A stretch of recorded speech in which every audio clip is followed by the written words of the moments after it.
ಮಂಜುನಾಥ್ ಅವರು ಮಾತಾಡಬೇಕು.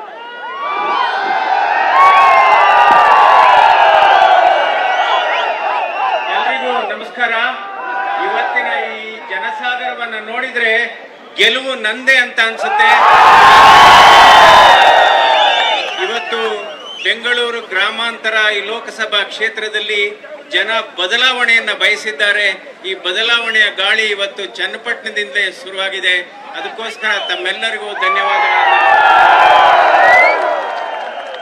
ಇವತ್ತು ನರೇಂದ್ರ ಮೋದಿ ಅವರ ಸಂದೇಶ, ನರೇಂದ್ರ ಮೋದಿ ಅವರ ಕನಸು ಏನಿದೆ ಅಂದ್ರೆ 400ಕ್ಕೂ ಹೆಚ್ಚು ಲೋಕಸಭಾ ಸದಸ್ಯರನ್ನು ಕಳಿಸ್ಕೊಡಿ ಅಂತ ಹೇಳಿದ್ದಾರೆ.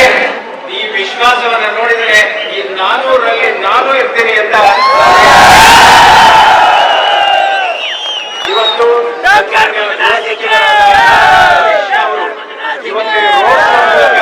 ಈ ಪ್ರಚಾರಕ್ಕೆ ಚಾಲನೆ ಕೊಟ್ಟಿದ್ದಾರೆ, ವೇಗವನ್ನು ಕೊಟ್ಟಿದ್ದಾರೆ. ಇದು ನಿಜವಾಗ್ಲೂ ನಮ್ಮ ಕಾರ್ಯಕರ್ತರಲ್ಲಿ ಒಂದು ಮಂದಹಾಸ ತಂದಿದೆ. ಹೀಗಾಗಿ ನಮ್ಮೆಲ್ಲರಿಗೂ ಇವತ್ತು ಆಶೀರ್ವಾದವನ್ನು ಮಾಡಬೇಕು ಅಂತ ಮನವಿ ಮಾಡ್ತಾರೆ. ಇದು ಬದಲಾವಣೆಯ ಕಾಲ, ಇದು ಬದಲಾವಣೆಯ ಸಮಯ.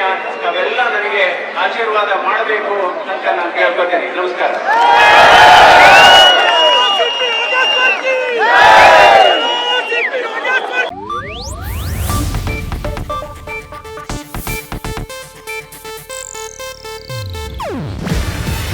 ಇದು ಏಷ್ಯಾನೆಟ್ ನ್ಯೂಸ್ ನೆಟ್ವರ್ಕ್ ಪ್ರಸ್ತುತಿ. ನೀವು ನೋಡ್ತಿದ್ದೀರಾ ಏಷ್ಯಾನೆಟ್ ಸುವರ್ಣ ನ್ಯೂಸ್.